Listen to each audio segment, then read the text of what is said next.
મિત્રો, જરા વિચારો કે એક 68 વર્ષની વૃદ્ધ માં જેને પોતાના લોહીથી પોતાના દીકરાઓને સિંચ્યા, પોતાની યુવાની પોતાના પતિ સાથે હસતા હસતા કુરબાન કરી દીધી, આજે એ જ માં પોતાના જ ઘરના એક ખૂણામાં ફાટેલી ચાદર ઓઢીને ભૂખ્યા પેટે રાતભર પોતાના મૃત પતિની તસવીર સાથે વાતો કરી રહી છે.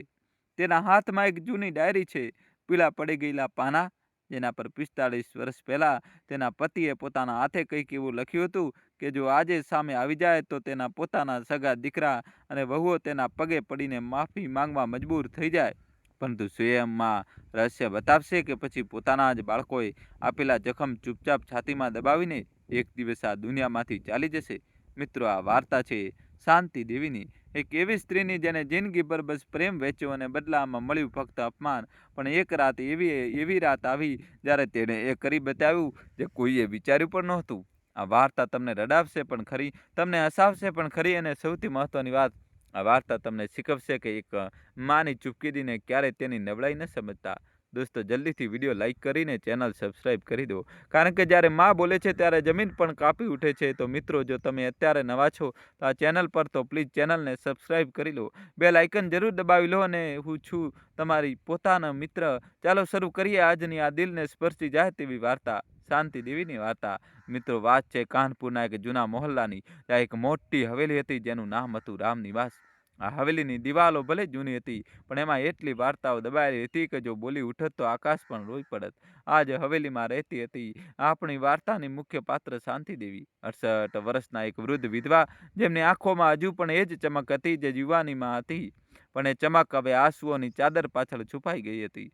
શાંતિ દેવીનો ચહેરો જોઈને કોઈ પણ કહી શકતું હતું કે આ સ્ત્રી કોઈ જમાનામાં ખૂબ સુંદર રહી હશે. તેમના સફેદ વાળની લટ, માથ પર હળવી હળવી સુર કરચલીઓ, અને હોઠ પર એક ઠંડી સ્મિત જે દર્દને છુપાવવા માટે ઓઢવામાં આવી હતી. તેમના પતિનું નામ હતું રામેશ્વર પ્રસાદ, એક રિટાયર્ડ રેલવે ઓફિસર, જે આજથી બરાબર 5 વર્ષ પહેલા એક રાતે અચાનક ઊંઘમાં આજ આ દુનિયા છોડીને ચાલ્યા ગયા હતા અને પોતાની પાછળ છોડી ગયા હતા શાંતિ દેવી એક મોટી પેન્શન, લગભગ 38,000 મહિને, અને એક હવેલી જે તેમને પોતાની આખી જિંદગીની કમાણીથી બનાવી હતી. મિત્રો, જલ્દીથી વિડીયો લાઇક કરી ચેનલ સબસ્ક્રાઈબ કરી દો. શાંતિ દેવીને 2 દીકરા હતા. મોટો દીકરો હતો વિકાસ, જે એક પ્રાઇવેટ કંપનીમાં મેનેજર હતો, અને તેની પત્ની હતી નીલિમા, જે ખૂબ વાચાળ અને જીભની તીખી સ્ત્રી હતી. નાનો દીકરો હતો વિશાલ, જે પોતાનો નાનો ધંધો ચલાવતો હતો, અને તેની પત્ની હતી કવિતા, જે ઉપરથી તો મીઠી વાતો કરતી હતી પણ અંદરથી નીલિમા કરતાં પણ વધુ ખતરનાક હતી. મિત્રો, શાંતિ દેવી અને રામેશ્વરીજીની એક વહાલી પૌત્રી પણ હતી, નામ હતું પીહુ, 8 વર્ષની નિર્દોષ બાળકી, જે પોતાની દાદીને ખૂબ પ્રેમ કરતી હતી. પીહુ જે આ ઘરમાં શાંતિ દેવીની એકમાત્ર દોસ્ત હતી, એકમાત્ર માણસ જે તેમનો કોઈ સ્વાર્થ વગર પ્રેમ કરતો હતો. રામેશ્વરીજીના ગયા પછી શરૂઆતમાં બધું બરાબર હતું. દીકરા અને વહુઓ માનું ધ્યાન રાખતા હતા, પેન્શનના પૈસા પણ સીધા શાંતિ દેવીના એકાઉન્ટમાં આવતા હતા, અને તે જે ઈચ્છતી હતી તે કરી શકતી હતી. પણ મિત્રો, વખત ખૂબ બેરહમ ચીજ છે. ધીમે ધીમે માણસને બદલી નાખે છે, અને ક્યારે પોતાના પરાયા થઈ જાય છે ખબર જ નથી પડતી. રામેશ્વરીજીના ગયાના 1 વર્ષ પછી એક દિવસ મોટી વહુ નીલિમા શાંતિ દેવીના રૂમમાં આવી. તેના હાથમાં ચાનો એક કપ હતો અને ચહેરા પર એક નકલી સ્મિત. તેને કહ્યું, મમ્મીજી, ચા પી લો. અને હા, એક વાત કહેવી હતી તમને, શાંતિ દેવીએ પ્રેમથી પૂછ્યું. હા બેટા, બોલ. નીલિમાએ કહ્યું, મમ્મીજી, તમારી ઉંમર થઈ ગઈ છે, હવે તમે આટલા પૈસાનો હિસાબ કિતાબ નથી રાખી શકતા. બેંકના ચક્કર કાપવા, એટીએમ જવું તમારા માટે મુશ્કેલ છે. તો કેમ ના તમે તમારું એટીએમ કાર્ડ અને પાસબુક અમને આપી દો, અમે દર મહિને તમારી જરૂરિયાત મુજબ તમને પૈસા આપી દઈશું. શાંતિ દેવી એક ક્ષણ માટે ચૂપ થઈ ગઈ. તેમના મનમાં એક હળવી શંકાની લહેર ઉઠી, પણ પછી તેમણે વિચાર્યું, અરે, આ તો મારા પોતાના બાળકો છે, આ કેમ કંઈ ખોટું કરશે? અને તેમણે પોતાનું એટીએમ કાર્ડ, પાસબુક બધું જ નીલિમાને આપી દીધું. મિત્રો, આ એ જ પહેલી ભૂલ હતી જે શાંતિ દેવીએ કરી, અને આ એક ભૂલે તેમની આખી જિંદગીને નરક બનાવી દીધી. મિત્રો, એ દિવસ પછી હવેલીનો માહોલ ધીમે ધીમે બદલાવા લાગ્યો. પહેલાં તો બધું ઠીક હતું. નીલિમા મહિનાની 1લી તારીખે આવતી, શાંતિ દેવીના હાથમાં 5,000 મૂકી દેતી અને કહેતી, મમ્મીજી, આ તમારા ખર્ચા માટે. પણ 1 મહિનો, 2 મહિના, 3 મહિના વીત્યા, અને 5,000 ધીમે ધીમે 4,000 થઈ ગયા, પછી 3,000. પછી એક દિવસ નીલિમાએ આવીને કહ્યું, મમ્મીજી, હવે તમને પૈસાની શું જરૂર? તમને જે પણ જોઈતું હશે મારી પાસે માંગી લેજો, હું લાવી લઈશ. શાંતિ દેવી કંઈ બોલી નહીં, બસ માથું હલાવી દીધું. પણ તેમના દિલમાં એક વિચિત્ર ડર બેસી ગયો હતો, અને મિત્રો, આ ડર વગર કારણનો જ નહોતો. કારણ કે હવે અસલી ખેલ શરૂ થવાનો હતો. એક દિવસની વાત છે. શાંતિ દેવીને પોતાના જૂના ચશ્માની જગ્યાએ નવા ચશ્મા બનાવડાવવા હતા. તેમણે નીલિમાને કહ્યું, બેટા, મારી આંખો ધૂંધળી થઈ રહી છે, ચશ્મા બદલવાના છે. નીલિમા હવે ભા ચડાવતા કહ્યું, મમ્મીજી, હજુ ગયા વર્ષે તો બનાવડાવ્યા હતા, આટલી જલ્દી કેવી રીતે ખરાબ થઈ ગયા? અને વળી તમે વાંચો તો કંઈ છો નહીં, ટીવી જોઈ લો છો, આટલું તો જૂના ચશ્માથી પણ દેખાતું જ હશે. શાંતિ દેવીની આંખોમાં આંસુ આવી ગયા, પણ તે ચૂપ રહી. તેમણે વિચાર્યું, ચાલો પછી જોઈશું. પણ મિત્રો, આ તો શરૂઆત હતી. એક દિવસ શાંતિ દેવીની પોતાની દવાઓ પૂરી થઈ ગઈ. સુગરની દવા, બ્લડ પ્રેશરની દવા, આ બંને રોજની જરૂરિયાત હતી. તેમણે વિકાસને કહ્યું, બેટા, મારી દવાઓ લાવી દેજે. વિકાસે મોઢું બગાડતા કહ્યું, માં, અત્યારે મારી પાસે ટાઈમ નથી, ઓફિસની મીટિંગ છે. કવિતા કહે એ અપાવી દેશે. શાંતિ દેવીએ કવિતાને કહ્યું. કવિતાએ હસતા કહ્યું, મમ્મીજી, હું કાલે પાર્લર જઈ રહી છું, ખૂબ બીજી છું, તમે નીલિમા દીદીને કહો ને. અને નીલિમાએ તો હદ જ કરી દીધી. તેને કહ્યું, મમ્મીજી, આટલી દવાઓ ખાવાથી શું થશે? ભગવાનનું નામ લો, અને વળી તમારી ઉંમર થઈ ગઈ છે, હવે શું જિંદગીભર થોડું જીવવાનું છે? મિત્રો, આ શબ્દો સાંભળીને શાંતિ દેવીના પગ તળેની જમીન સરકી ગઈ. તેમને પોતાની વહુ જેને તેમને પોતાની દીકરીની જેમ ઘરમાં લાવી હતી, તે તેના મરવાની વાત કરી રહી હતી. તે ઊભી થઈ પોતાના રૂમમાં ગઈ, દરવાજો બંધ કર્યો અને રામેશ્વરજીની તસવીર સામે બેસીને રોવા લાગી. રામેશ્વર, તમે ક્યાં છો? તમે મને કેમ છોડી દીધી? જુઓ ને, તમારા પોતાના બાળકો, તમારી પોતાની વહુઓ તમારી શાંતિને કેવી રીતે તરફડાવી રહ્યા છે. મને પણ તમારી પાસે બોલાવી લો, મને અહીં નથી રહેવું. અને ત્યારે જ તેમની નજર કબાટમાં રાખેલી એક જૂની લાકડાની પેટી પર પડી. આ એ જ પેટી હતી જેમાં રામેશ્વરજીની બધી યાદો સાચવીને રાખી હતી. શાંતિ દેવીએ જૂના પત્રો, જૂની તસવીરો અને એક ડાયરી જે રામેશ્વરજી દરરોજ લખતા હતા. શાંતિ દેવીએ ધીમેથી એ પેટી બહાર કાઢી, તેની ધૂળ ખંખેરી, અને જેવું તેમણે તેનું ઢાંકણ ખોલ્યું, એક સુગંધ તેના શ્વાસમાં ઉતરી ગઈ. આ સુગંધ હતી 45 વર્ષ જૂની યાદોની, એક એવા પ્રેમની જે આજે પણ જીવંત હતો. મિત્રો, પેટી ખોલી અને શાંતિ દેવીની આંખો સામે એ જમાનો ફરીથી જીવંત થઈ ગયો, જ્યારે તે માત્ર 18 વર્ષની હતી. એક નાના ગામડાની એક નિર્દોષ છોકરી, જેના સપનામાં રંગો હતા અને જેના દિલમાં કોઈ ખ્વાબ હતો. આ વાત છે 1976ની. શાંતિનું ગામ કાનપુરથી લગભગ 80 કિમી દૂર એક નાનું ગામ હતું, જ્યાં પીપળાનું એક મોટું ઝાડ હતું, અને એ જ ઝાડ નીચે એક કૂવો હતો, જ્યાં ગામની બધી છોકરીઓ પાણી ભરવા આવતી હતી. શાંતિ પણ દરરોજ પોતાની બેનપણીઓ સાથે ત્યાં આવતી હતી. તેની બેનપણીઓ તેને ખીજવતી હતી, અરે શાંતિ, તારા માટે કોઈ રાજકુમાર આવશે, ઘોડા પર બેસીને, અને તને લઈ જશે. શાંતિ શરમાઈને હસી દેતી હતી. તેને ક્યારેય સપનામાં પણ વિચાર્યું નહોતું કે આ વાત એક દિવસ સાચી થઈ જશે. એક દિવસની વાત છે. બપોરનો સમય હતો. શાંતિ એકલી કૂવા પર પાણી ભરવા આવી હતી, ત્યારે અચાનક એક સાયકલ ત્યાં આવીને રોકાઈ. સાયકલ પર બેઠો હતો એક નવજુવાન, લગભગ 22-23 વર્ષનો, સાફ સુથરો, આંખોમાં ચમક અને ચહેરા પર એક વહાલી સ્મિત. આ નવજુવાન હતો રામેશ્વર, જેને પાસેના શહેરમાં નવી રેલવેની નોકરી લાગી હતી, અને કોઈ કામથી એ ગામમાં પોતાના માસીના ઘરે આવ્યો હતો. રામેશ્વર શાંતિ પાસે પાણી માંગ્યું. શાંતિએ નજર નીચી કરીને તાંબાના કળશમાંથી લોટામાંથી પાણી ભરીને આપી દીધું, અને જેવા રામેશ્વરે પાણી પીવા માટે પાત્ર ઊંચું કર્યું, તેની નજર શાંતિની નજર સાથે ટકરાઈ ગઈ. મિત્રો, બસ એ એક ક્ષણ, એ એક નજર, અને બંનેનું નસીબ ત્યાં જ લખાઈ ગયું. રામેશ્વર પાણી પીવાનું ભૂલી ગયો, અને શાંતિ ત્યાંથી ભાગીને પોતાના ઘરે જતી રહી. પણ એ રાતે ના રામેશ્વર ઊંઘી શક્યો, ના શાંતિ. બંનેની આંખોમાં બસ એકબીજાનો ચહેરો ઘૂમી રહ્યો હતો. બીજા દિવસે રામેશ્વર ફરી એ જ કૂવા પર આવ્યો. ત્રીજા દિવસે પણ, ચોથા દિવસે પણ, અને એક અઠવાડિયાની અંદર શાંતિ સમજી ગઈ કે આ છોકરો તેના માટે કંઈક ખાસ છે. રામેશ્વરે એક દિવસ હિંમત કરીને પોતાની માસી દ્વારા શાંતિના ઘરે સગાઈનો પ્રસ્તાવ મોકલ્યો. શાંતિના પિતાએ સગાઈ પસંદ આવી ગઈ, અને 1 મહિનાની અંદર શાંતિ અને રામેશ્વરના લગ્ન થઈ ગયા. લગ્નની એ રાત આજે પણ શાંતિ દેવીની યાદોમાં તાજી હતી. લાલ જોડામાં સજેલી શાંતિ, માથા પર લાંબો ઘૂંઘટ, હાથમાં મહેંદી, પગમાં ચાલતા. અને જ્યારે રામેશ્વર તેમણે ઘૂંઘટ ઉંચક્યો હતો, ત્યારે તેમણે પહેલીવાર પોતાના પતિને આટલા નજીકથી જોયા હતા.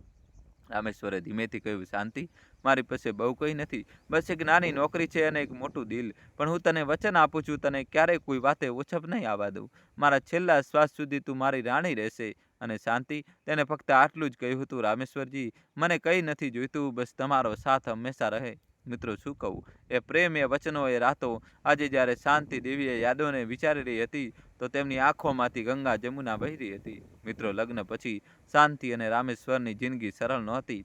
રામેશ્વરનો પગાર બહુ ઓછો હતો. એક નાનો ભાડાનો રૂમ હતો, અને એ જ એક રૂમમાં આખી દિવસ વસી ગઈ હતી. શાંતિની આજે પણ યાદ હતું. એ ઠંડીના દિવસે જ્યારે તેમની પાસે ફક્ત એક જ રજાઈ હતી અને રામેશ્વર દર રાતે પોતાની રજાઈ શાંતિને ઓઢાડીને પોતે ઠંડીમાં સૂઈ જતા હતા. શાંતિ જ્યારે ઉઠતી અને જોતી કે રામેશ્વર ધ્રુજી રહ્યા છે તો તે પોતાની રજાઈ તેમના પર નાખી દેતી અને રામેશ્વર ફરી ઉઠીને એ જ રજાઈ શાંતિને ઓઢાડી દેતા. મિત્રો, કહાની છેલ્લા સુધી જોજો અને ચેનલ સબસ્ક્રાઈબ કરી દો. આ રમત આખી રાત ચાલતી હતી. એકવાર શાંતિ બીમાર પડી ગઈ. તીવ્ર તાવ. રામેશ્વર પાસે દવાના પૈસા નહોતા. તેમણે પોતાની વીંટી વેચી દીધી જે તેમના પિતાની નિશાની હતી અને શાંતિની દવા લઈ આવ્યા. જ્યારે શાંતિને ખબર પડી તો તે રોવા લાગી. રામેશ્વર તેના આંસુ લૂછતા કહ્યું કે લી, વીંટી ફરી બની જશે પણ તારા જેવી પત્ની ફરી નહીં મળે. મિત્રો, શું આજના જમાનામાં આવો પ્રેમ મળે છે? કદાચ નહીં. એટલે જ તો આ પ્રકારની વાર્તાઓ સાંભળીને આપણા બધાના દિલ પીગળી જાય છે. પછી સમય વીતતી ગયો. રામેશ્વરની પ્રગતિ થઈ. તેમણે ઓવરટાઈમ કરવાનું શરૂ કરી દીધું. દિવસ રાત મહેનત કરી અને ધીમે ધીમે તેમણે પોતાની જમીન ખરીદી. પછી એ જમીન પર હવેલી બનાવડાવી. એક એક ઈંટ, એક એક પથ્થર તેમણે પોતાની મહેનતથી જોડ્યો હતો અને આખી સફરમાં શાંતિ દરેક પગલે તેમની સાથે હતી. તેને સીવણકામ શીખ્યું. ઘરે ઘરે જઈને કપડાં સીવ્યા, ટ્યુશન ભણાવ્યા અને જે કંઈ કમાઈ એ રામેશ્વરમાં હાથમાં મૂકી દીધું. રામેશ્વર હંમેશા કહેતા, શાંતિ, આ હવેલી મારી નથી, આ આપણી છે. તારી મહેનત પણ આમાં ભળેલી છે અને યાદ રાખજે, આ હવેલીની અસલી માલિકી તું છે. મારા પછી આ હવેલી ફક્ત તારી હશે. પણ મિત્રો, એ વખતે શાંતિને ક્યાં ખબર હતી કે એક દિવસ આ જ હવેલી તેના પોતાના બાળકો માટે તેને પારકી કરી દેશે. વિકાસ અને વિશાલનો જન્મ આ જ હવેલીમાં થયો. શાંતિએ પોતાના બાળકોને રાજકુમારીની જેમ ઉછેર્યા. તેમને મારી સ્કૂલમાં ભણાવ્યા. તેમને દરેક જીદ પૂરી કરી. કેટલી વાર પોતે ભૂખી રહી જેથી બાળકોને કંઈક સારું ખવડાવી શકે. રામેશ્વર પણ પોતાના બાળકોને ખૂબ પ્રેમ કરતા હતા. દર રવિવારે તે બાળકોને બહાર ફરવા લઈ જતા, આઈસ્ક્રીમ ખવડાવતા, ફિલ્મ બતાવતા અને શાંતિને સાથે લઈને પાર્કમાં કલાકો સુધી બેસતા. શાંતિ દેવીને આજે પણ યાદ છે, એકવાર રામેશ્વરે તેમને ચાંદીના જાજર ગિફ્ટ કર્યા હતા. આ જાંજર તેમને પોતાની પહેલી મોટી પ્રગતિના પૈસાથી ખરીદ્યા હતા. શાંતિએ જ્યારે જાંજર પહેર્યા તો રામેશ્વરે તેના પગ પકડી લીધા અને કહ્યું, શાંતિ, તું મારા માટે લક્ષ્મી છે અને હું તારો ગુલામ છું છેલ્લા શ્વાસ સુધી. આ યાદો, આ અનમોલ યાદો આજે શાંતિ દેવીની આંખો સામે એક ફિલ્મની જેમ ચાલી રહી હતી. અને જેમ જેમ આ યાદો તાજી થઈ રહી હતી તેમના દર્દનો બોજ હળવો થઈ રહ્યો હતો. પણ સાથે જ એક નવું દર્દ જન્મ લઈ રહ્યું હતું. આ દર્દ હતું એ સત્યનું કે જે બાળકો માટે તેમણે અને રામેશ્વરે પોતાની આખી જિંદગી ખપાવી દીધી. આજે એ જ બાળકો તેમને એક બોજ સમજી રહ્યા હતા. મિત્રો, એ જ પેટીમાં યાદોની સાથે સાથે એક વસ્તુ બીજી પણ હતી. એક જૂની ડાયરી, ચામડાના કવરવાળી, જેના પાના હવે પીળા પડી ગયા હતા, પણ તેના પર લખેલા દરેક અક્ષરમાં હજુ પણ જીવ બાકી હતો. આ ડાયરી રામેશ્વરીજીની હતી. તે દર રાતે સૂતા પહેલાં આમાં કંઈક ના કંઈક લખતા હતા. શાંતિ દેવીએ આ ડાયરી ક્યારેય વાંચી નહોતી, કારણ કે રામેશ્વરજી કહેતા હતા, શાંતિ, આ મારી અને તારી વાર્તા છે, પણ આને તું ત્યારે જ વાંચે જ્યારે તને મારી સૌથી વધુ જરૂર હોય. મિત્રો, કહાની છેલ્લા સુધી જોજો અને ચેનલ સબસ્ક્રાઈબ કરી દો. અને મિત્રો, આજે એ દિવસ હતો. આજે શાંતિ દેવીને રામેશ્વરીજીની સૌથી વધુ જરૂર હતી. તેમણે કાપતા હાથે ડાયરી ઊંચકી, તેનું પહેલું પાનું ફેરવ્યું. તેના પર રામેશ્વરજીના સુંદર અક્ષરોમાં લખ્યું હતું, મારી શાંતિ માટે, મારી જિંદગીનો દરેક શ્વાસ તેના નામે. શાંતિ દેવી આ લાઈન વાંચી અને તેમની આંખોમાંથી આંસુ નીકળીને ડાયરીના પાના પર પડી ગયા. તેમણે ધીમેથી પોતાની આંગળીઓથી રામેશ્વરીજીના અક્ષરોને સ્પર્શ કર્યો. એવું લાગ્યું જાણે રામેશ્વરજી પોતે તેમની સામે બેઠા હોય. તે પાના ફેરવતી ગઈ. દરેક પાના પર રામેશ્વરીજીએ પોતાના દિલની વાત લખી હતી. ક્યારેક શાંતિ માટે કવિતાઓ, ક્યારેક બાળકો વિશે, ક્યારેક પોતાના સપના વિશે. અને પછી એક પાનું આવ્યું જેની તારીખ હતી 15 ઓગસ્ટ 2018. આ તેમના મૃત્યુના લગભગ 2 વર્ષ પહેલાંની તારીખ હતી. એ પાના પર લખ્યું હતું, આજે મેં એક ખૂબ મોટો નિર્ણય લીધો છે. મારી શાંતિ, મારો જીવ, હું નથી ઈચ્છતો કે મારા ગયા પછી તું ક્યારેય કોઈની સામે હાથ લંબાવે. હું નથી ઈચ્છતો કે મારા બાળકો, જેને આપણે આટલા પ્રેમથી ઉછેર્યા, ક્યારે તેને તકલીફ આપે. એટલા માટે આજે મેં મારા વકીલ જગદીશ સાથે વાત કરી છે.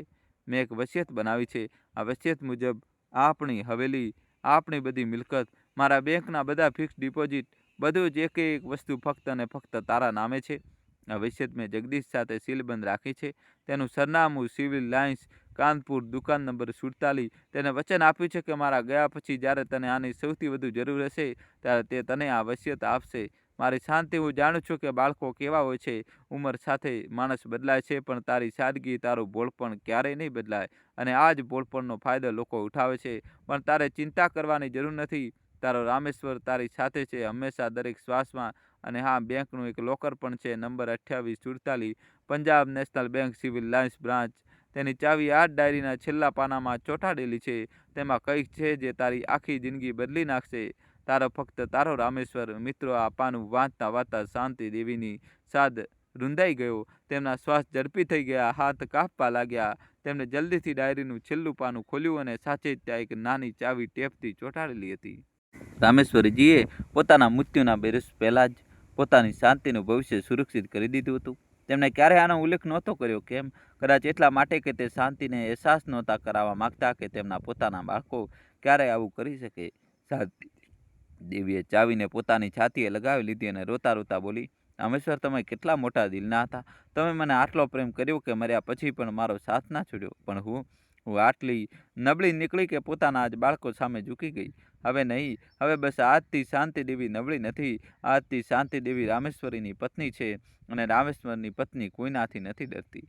મિત્રો, એ રાતે શાંતિ દેવી એક ક્ષણ પણ ના સૂઈ. આખી રાત તે યોજના બનાવતી રહી. તેમને ખબર હતી કે જો તે ઉતાવળમાં કંઈ કરશે તો તેમના દીકરા અને વહુઓ તેમને કંઈ કરવા નહીં દે. તેમને ખૂબ વિચારી સમજીને પગલું ભરવાનું હતું. બીજી સવારે શાંતિ દેવી હંમેશાની જેમ ઉઠી, પણ આજે તેમના ચહેરા પર એક અલગ જ ચમક હતી, એક અલગ જ આત્મવિશ્વાસ હતો. તેમણે હંમેશાની જેમ પૂજા કરી, પછી રસોડામાં જઈને પોતાના માટે ચા બનાવી અને પછી નીલિમાને કહ્યું, વહુ, આજે હું મંદિર જવા માગું છું. બહુ દિવસ થઈ ગયા. મને રિક્ષા માટે 100 જોઈએ છે. નીલિમાએ મોઢું બગાડતા કહ્યું, મમ્મીજી, ઘરમાં જ પૂજા કરી લો ને. બહાર આટલો તડકો છે અને 100 કેમ? 50માં થઈ જશે. શાંતિ દેવી હસી અને કહ્યું, ઠીક છે બેટા, 50 જ આપી દે. નીલિમાએ 50 આપ્યા. શાંતિ દેવીએ પૈસા પોતાના છેડાના પલ્લુમાં બાંધ્યા અને ઘરેથી નીકળી પડી. પણ તે મંદિર ના ગઈ. તે સીધી ગઈ સિવિલ લાઇન, દુકાન નંબર 47, વકીલ જગદીશની ઓફિસે. જગદીશજી હવે ઘરડા થઈ ગયા હતા, પણ તેમણે શાંતિ દેવીને જોતા જ ઓળખી લીધા. તેમની આંખોમાં આંસુ આવી ગયા. તેમણે કહ્યું, શાંતિ બહેન, હું તો તમારી રાહ જ જોઈ રહ્યો હતો. રામેશ્વર ભાઈએ મને કહ્યું હતું કે એક દિવસ તમે જરૂર આવશો. બેસો. શાંતિ દેવી બેઠી. જગદીશજીએ પોતાની અલમારીમાંથી એક જૂની ફાઇલ કાઢી. એ ફાઇલ ખોલી અને એક સીલબંધ પરબડિયું કાઢ્યું. તેમણે કહ્યું, શાંતિ બહેન, આ રહી એ વસિયત, અને આની સાથે જ રામેશ્વર ભાઈએ એક પત્ર પણ છોડ્યો હતો તમારા માટે. શાંતિ દેવીએ વસિયત અને પત્ર પોતાના હાથમાં લીધા. તેમના હાથ કાંપતા હતા. તેમણે કહ્યું, વકીલ સાહેબ, મને આ વાંચીને સંભળાવો. જગદીશજીએ વસિયત ખોલી અને વાંચવાનું શરૂ કર્યું. હું રામેશ્વર પ્રસાદ, પુત્ર સ્વર્ગીય શ્રી વૈજનાથ પ્રસાદ, રહેવાસી રામનિવાસ, કાનપુર, પૂરેપૂરા પાંસાનમાં આ જાહેરાત કરું છું કે મારી સમસ્ત ચલ અને અચલ મિલકત, જેમાં રામનિવાસ હવેલી, મારા બધા બેંક ખાતા, ફિક્સ્ડ ડિપોઝિટ, ઘરેણા, જમીનો બધું જ સામેલ છે. તેમાં એકમાત્ર વારસદાર મારી પત્ની શાંતિ દેવી રહેશે. મારા મૃત્યુ પછી મારા દીકરા વિકાસ અને વિશાલ આ મિલકત પર કોઈ દાવો કરી શકશે નહીં. આ પૂરી મિલકત શાંતિ દેવીની રહેશે અને શાંતિ દેવી જેને ઈચ્છે તેને આપી શકે છે. ચાહે ના પણ આપે, એ તેમની મરજી રહેશે. આ સાંભળતા આજે શાંતિ દેવીની આંખોમાંથી આંસુની ધારા વહેવા લાગી. પણ આ આંસુ દર્દના નહોતા. આ આંસુ હતા એક એવા માણસના પ્રેમના જે દુનિયા છોડીને જઈ ચૂક્યો હતો, પણ પોતાની પત્નીનો સાથ નહોતો છોડ્યો. પછી તેમણે રામેશ્વરીજીને પત્ર લખ્યો. તેમાં લખ્યું હતું, મારી શાંતિ, જો તું આ પત્ર વાંચી રહી છે તો એનો અર્થ એ છે કે બાળકોએ તને તકલીફ આપી છે. મારો અંદાજ સાચો નીકળ્યો. મને માફ કરજે મારી જાન કે હું તને એ વખતે બચાવી ન શક્યો. પણ હવે તું નબળી નથી. તારી પાસે બધું જ છે. તારી છેલ્લી ઈચ્છા છે, બાળકોને સબક જરૂર શીખવજે, પણ મારતી નહીં, વળતી નહીં. બસ તેમને એ હકીકત બતાવી દેજે જે તેમણે તને બતાવી છે. તેમને અહેસાસ કરાવ કે માં શું હોય છે, બહુ શું હોય છે અને ઇન્સાનિયત શું હોય છે. અને હા, બેંકના લોકરમાં જે છે તે તારી બાકીની જિંદગી આરામથી વિતાવવા માટે પૂરતું હશે. પણ પહેલાં પોતાને મજબૂત બનાવ, તારી પોતાની ઓળખ બનાવ, કારણ કે પૈસા બધું નથી હોતું, ઇજ્જત બધું હોય છે. તારો રામેશ્વર હંમેશા તારી સાથે. શાંતિ દેવી આ પત્ર પોતાની છાતીએ લગાવી લીધો અને જગદીશજીને કહ્યું, વકીલ સાહેબ, હવે મારે શું કરવું જોઈએ? જગદીશજીએ હસતા હસતા કહ્યું, શાંતિ બહેન, હવે તમે એ કહેશો જે રામેશ્વરભાઈ ઈચ્છતા હતા, પણ પહેલાં ચાલો બેંક જઈએ. મિત્રો, શાંતિ દેવી અને જગદીશજી સીધા પંજાબ નેશનલ બેંક પહોંચ્યા. બેંક મેનેજર જૂના હતા અને રામેશ્વરીજીને સારી રીતે જાણતા હતા. તેમણે શાંતિ દેવીને ઓળખી લીધા. લોકર ખોલવામાં આવ્યું. Locker number 2847. શાંતિ દેવીએ પોતાની કાંપતી આંગળીઓથી ચાવી લગાવી અને જેવું લોકરનું દરવાજું ખુલ્યું, તેમની આંખો પોળી થઈ ગઈ. લોકરમાં રાખેલા હતા ચાંદીના કેટલાય જૂના સિક્કા જે રામેશ્વરીજીએ ધીમે ધીમે ભેગા કર્યા હતા. મિત્રો, કહાની છેલ્લા સુધી જોજો. કહાનીમાં હવે જબરજસ્ત ટ્વિસ્ટ આવવાનો છે. હજી સુધી વિડીયોને લાઇક ન કર્યો હોય તો વિડીયોને લાઇક કરીને જલ્દીથી મિત્રો ચેનલને સબસ્ક્રાઈબ કરી દો. હવા કહાનીમાં મિત્રો એવો જબરદસ્ત ટ્વિસ્ટ આવશે કે તમે જોતા જ રહી જશો. એટલે મિત્રો તમે અંત સુધી જોજો. સાથે જ એક મખમલનો નાનો ડબ્બો જે માતા શાંતિ દેવીની સાસુના પરંપરાગત ઘરેના, જેને રામેશ્વરીજીએ આટલા વર્ષોથી છુપાવીને રાખ્યા હતા. અને સૌથી મહત્વનું, કેટલાક ફિક્સ ડિપોઝિટના કાગળો જેની કુલ કિંમત 25 લાખ. મિત્રો 25 લાખ એક એવી રકમ જે શાંતિ દેવીએ સપનામાં પણ વિચાર્યું નહોતું કે તેમની પોતાની હશે. રામેશ્વરીજીએ પોતાની આખી જિંદગીની કમાણી ત્યાં પૈસા ભેગા કર્યા હતા અને ફક્ત પોતાની શાંતિ માટે. શાંતિ દેવીએ બધા કાગળો સાચવ્યા, મખમલનો ડબ્બો પોતાના છેડામાં બાંધ્યો અને જગદીશજીને કહ્યું, વકીલ સાહેબ, હવે મારે તમારી બીજી પણ કંઈક મદદ જોઈએ. જગદીશજીએ કહ્યું, બોલો શાંતિબેન, હું દરેક રીતે તમારી સાથે છું. શાંતિ દેવીએ કહ્યું, મારે એક પાવર ઓફ એટર્ની બનાવી છે, હવેલીના દસ્તાવેજો જોઈએ છે અને મારે એક નવું એકાઉન્ટ ખોલાવવું છે જેનું એટીએમ કાર્ડ અને પાસબુક ફક્ત મારી પાસે જ રહે. જગદીશજી અચ્છા. તેમણે કહ્યું, શાંતિબેન, તમે એ જ શાંતિબેન છો જેમને રામેશ્વરભાઈ જાણતા હતા? ચાલો, બધું કામ થઈ જશે. એ દિવસે શાંતિ દેવીએ પોતાની બહુ બધી જરૂરી કાગળિયા કાર્યવાહી પૂરી કરી. તેમણે એક નવું બેંક એકાઉન્ટ ખોલાવ્યું, હવેલીના અસલી દસ્તાવેજ પોતાના નામે કરાવ્યા અને જ્યારે તે સાંજે ઘરે પાછી ફરી તો તેના ચહેરા પર એક અલગ જ ચમક હતી. પણ મિત્રો, તેમણે આ વાત કોઈને ના બતાવી. તે અત્યાર સુધી ચૂપ રહી, કારણ કે તેમને ખબર હતી કે સાચા સમયની રાહ જોવાની છે. ઘરે પહોંચતા જ નીલિમાએ પૂછ્યું, મમ્મીજી, આટલી વાર ક્યાં લગાડી? મંદિરમાં શું રાત વિતાવવાવાળા હતા? શાંતિ દેવીએ શાંતિથી જવાબ આપ્યો, બેટા, થોડી વાર મંદિરમાં બેસી ગઈ હતી, મનને શાંતિ મળી રહી હતી. નીલિમાએ મોઢું બગાડતા કહ્યું, હા હા, આજકાલ તમને બહુ શાંતિની જરૂર થઈ ગઈ છે. અને મમ્મીજી, એક વાત કહેવી હતી, આવતા મહિને મારી બહેનની દીકરીના લગ્ન છે. અમારે કેટલાક પૈસાની જરૂર છે, તો તમારી આ મહિનાની પેન્શન અમે તેમાં લગાવી રહ્યા છીએ. શાંતિ દેવીએ એક ક્ષણ માટે કંઈ ન કહ્યું, પછી બોલ્યા, સારું બેટા. પરંતુ અંદરથી તેઓ મલકાઈ રહ્યા હતા, કારણ કે તે પેન્શન હજુ પણ એમનું જ હતું. બસ આ લોકોને ખબર નહોતી. આગળના કેટલાક દિવસોમાં શાંતિ દેવીએ તેમને એક જૂની શૈલી શોભાનો સંકલ્પ કર્યો. શોભાનું પોતાનું એક નાનું એનજીઓ હતું જે નિરાધાર વૃદ્ધ મહિલાઓ માટે કામ કરતું હતું. શાંતિ દેવીએ શોભાને બધું જ કહ્યું અને કહ્યું, શોભા, મને તારી મદદ જોઈએ છે. શોભાએ કહ્યું, શાંતિ, બતાવ શું કરવાનું છે, હું તારી સાથે છું. શાંતિ દેવીએ પોતાની યોજના જણાવી. શોભાએ હસતા હસતા કહ્યું, શાંતિ, તું તો છુપી હીરો છે. ચાલ, આ કામમાં હું તારી પૂરી મદદ કરીશ. અને મિત્રો, આ પછી જે થયું તે કોઈ વાર્તાથી કમ નહોતું. મિત્રો, આ બધા વચ્ચે એક દિવસની વાત છે.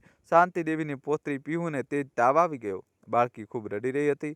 શાંતિ દેવીએ પીહુને પોતાના ખોળામાં લઈને થાબડી. તેમની આંખોમાં આંસુ આવી ગયા.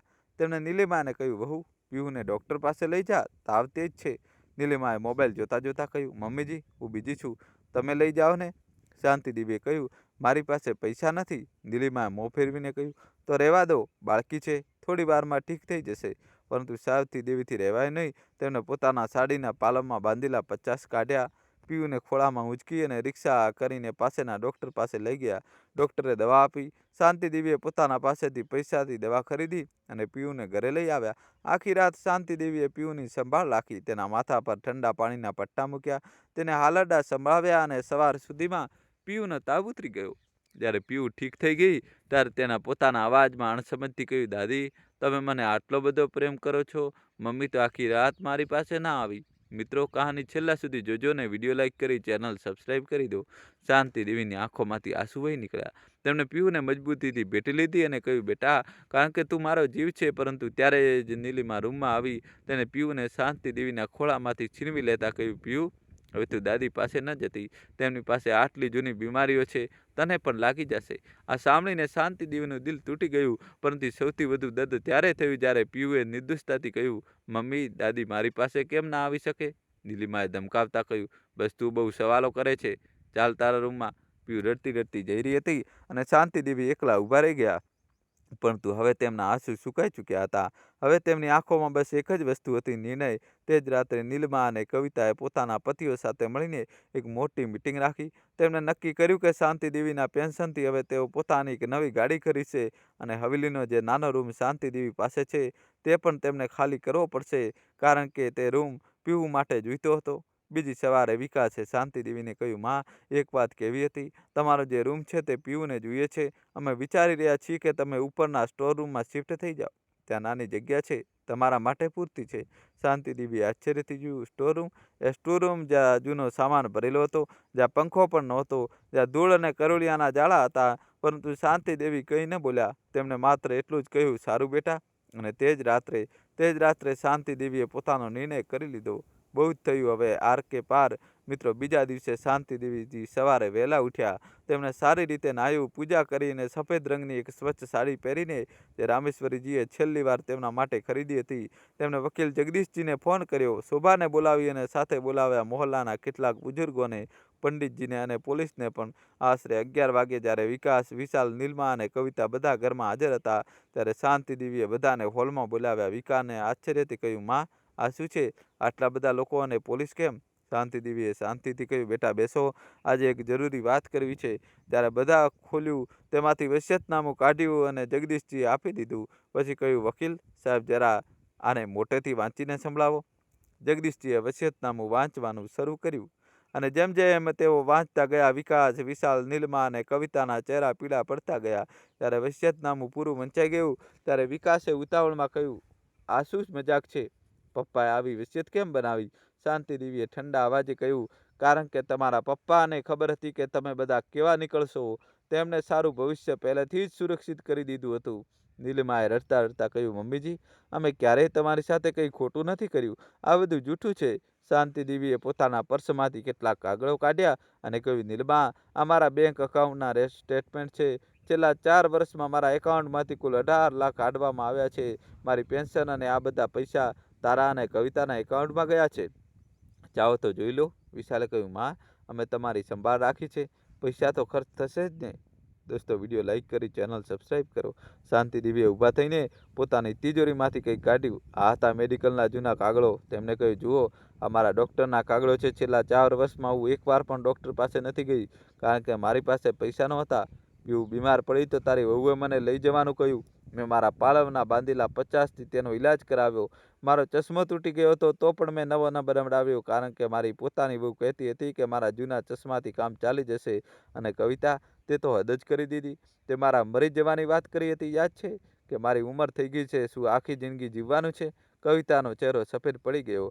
તેણે રડવાનું શરૂ કરી દીધું, પરંતુ શાંતિ દેવી હવે રોકાવાના નહોતા. તેમણે પોતાના ખિસ્સામાંથી ચાવીઓનો જુડો કાઢ્યો અને કહ્યું, આ હવેલીના બધા તાળા મેં આજે સવારે બદલાવી દીધા છે. હવે આ હવેલીમાં કોણ રહેશે અને કોણ નહીં રહે તે મારી મરજી હશે. વિકાસ, વિશાલ, તમે લોકો 1 અઠવાડિયાની અંદર આ હવેલીમાંથી તમારો બધો સામાન લઈને નીકળી જાઓ. તમારા રહેવાની વ્યવસ્થા તમે જાતે કરો. વિકાસ બૂમ પાડી ઉઠ્યો, માં, આ શું કહી રહી છે? અમે તારા દીકરા છીએ. શાંતિ દેવીએ શાંતિથી કહ્યું, મારો દીકરો? કયો દીકરો પોતાની માનું પેન્શન હડપી લે છે? કઈ બહુ પોતાની સાસુની દવા, ફ્રીજના પૈસા નથી આપતી એ? કયો પરિવાર વૃદ્ધ માને સ્ટોરરૂમમાં મોકલી દે છે એ? તમે મારા દીકરા નથી. મારા દીકરા તો રામેશ્વરના દીકરા હતા, જે ક્યાંય ખોવાઈ ગયા છે. નીલિમાએ પગે પડતા કહ્યું, મમ્મીજી, અમને માફ કરી દો, અમે સુધરી જઈશું. પરંતુ ત્યારે જ શાંતિ દેવીએ એક એવી વાત કહી જે કોઈએ વિચારી નહોતી. શાંતિ દેવીએ નીલિમાને ઊભી કરતા કહ્યું, નીલિમા, હું તને માફ કરી શકું છું, પરંતુ તું પોતાની જાતને કેવી રીતે માફ કરીશ? તારી દીકરી પીયુએ આજે તને પૂછ્યું હતું ને કે શું તે તારી દાદી પાસે જઈ શકે છે? તે શું જવાબ આપ્યો હતો? જો કાલે પીયુ મોટી થઈને તારી સાથે આવું કરે તો તને કેવું લાગશે? આ સાંભળીને નીલમા ધ્રુસકે રડવા લાગી. તેના આંસુ અસલી હતા. તેને પહેલીવાર પોતાની ભૂલનું સત્યમાં ભાન થઈ રહ્યું હતું. શાંતિ દેવીએ આગળ કહ્યું, હું તમારા બધાને માફ કરું છું, પરંતુ એક શરત પર. તમે લોકો 1 મહિના સુધી મારી સાથે રહેશો, મારા નિયમો પર. જો 1 મહિનામાં તમે લોકો બદલાઈ ગયા, જો તમે ખરેખર દિલથી માનું સન્માન કરતા શીખી ગયા, તો આ હવેલી તમારા પણ થશે. પરંતુ જો ન બદલાયા તો આ હવેલી નિરાધાર વૃદ્ધ મહિલાઓ માટે એક આશ્રમ બની જશે, જેનું નામ હશે રામેશ્વર શાંતિ વૃદ્ધ આશ્રમ. બધા ચૂપ હતા. પછી શાંતિ દેવીએ કહ્યું, અને મારું પેન્શન?